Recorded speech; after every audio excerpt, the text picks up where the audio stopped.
The Spark, the Empathy Switch. A story to set the stage. Goleman's brother-in-law was writing a book about a real-life serial killer, a man who had strangled 10 people. During a prison visit, he finally worked up the courage to ask the one question that haunted him.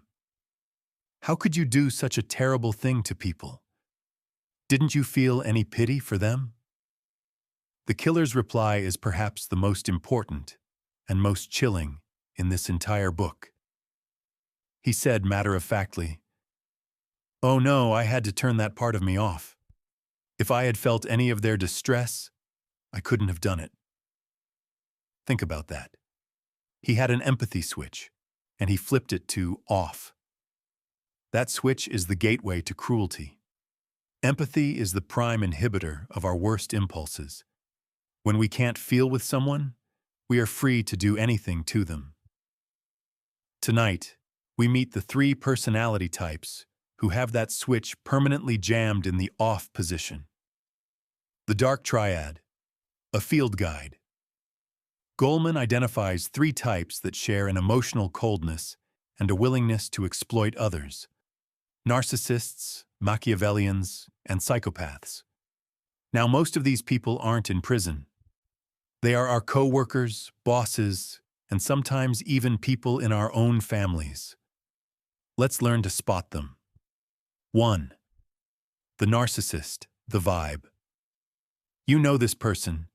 He's Andre, the flashy football player who is brilliant in the spotlight, but a real pain in the neck, who never helps his teammates. They can be charismatic and exciting, but everything is always about them. The motto. Their entire operating system runs on a simple code: others exist to adore me. The inner world. Their driving motivation is a constant search for glory and admiration. They need it like oxygen, often to cover up a deep inner shakiness and a lack of self-worth. The empathy problem. Their empathy is highly selective. It only switches on for people who are praising them or feeding their ego. For everyone else, they are indifferent to your needs and feelings.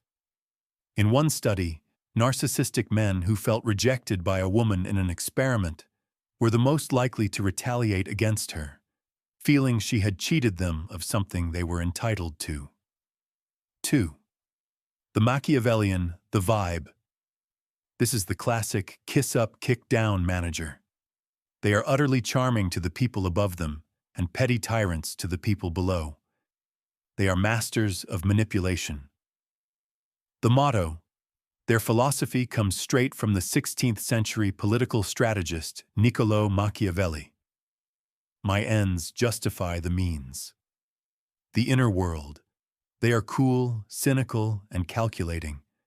They see life as a grand chess game, and other people are just pawns to be moved around for their own benefit. They are emotionally dry and often can't even identify their own feelings. The empathy problem. Goleman says they have tunnel vision empathy. They can be incredibly skilled at reading your thoughts and feelings, but only when they want to use that information to manipulate you. The moment you are no longer useful, their empathy vanishes. 3. The psychopath, or sociopath. The vibe. This is the most unsettling of the 3. Goleman tells of a psychopath named Peter in a hospital therapy group. While others were discussing the cafeteria food, Peter was mentally casing the joint, calculating how to rob the register and escape.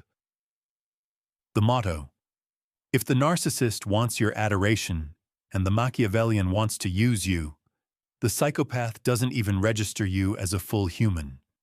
You are simply an object. The inner world. The crucial difference that makes psychopaths so dangerous is a missing ingredient: fear. They are immune to anxiety and stress. This means that the threat of punishment, which keeps most of us in line, has no effect on them. The empathy problem. They have zero empathy. They are literally numb to the suffering of others and have special difficulty even recognizing fear or sadness on a person's face. They are truly unfeeling. The missing piece, our moral compass. So what separates the rest of us from this triad? It's not that we don't have selfish moments. It's that we have an inner brake system. Goleman calls these moral emotions, things like remorse, guilt, and shame. He tells the story of John Chaney, a college basketball coach who, in the heat of a game, ordered a player to commit hard fouls, which resulted in an opposing player breaking his arm. What did Chaney do? Overcome with remorse, he suspended himself from coaching, called the injured player to apologize, and offered to pay his hospital bills. That feeling, remorse, is our inner police force. It's what stops us from going too far. It requires empathy to know we've hurt someone and concern to feel bad about it. The Dark Triad? Their moral emotions are stunted, if they exist at all. Their inner police force is permanently off-duty. This chapter is a sobering look at the dark side of human nature, where the social brain is broken or has been deliberately shut down. Understanding these patterns isn't about diagnosing people at parties. It's about protecting ourselves. It's about recognizing the red flags of a purely I-it existence, so we don't get pulled into a game we can't win. Let's discuss this. The killer's quote about having to turn that part of me off is terrifying because it implies empathy is our natural default state. Have you ever been in a situation, perhaps at work or in a moment of intense competition, where you felt you had to consciously suppress your empathy to get a difficult job done? We've all encountered people with traits from the Dark Triad. Without naming names, think of an interaction you've had with someone who was highly narcissistic or Machiavellian.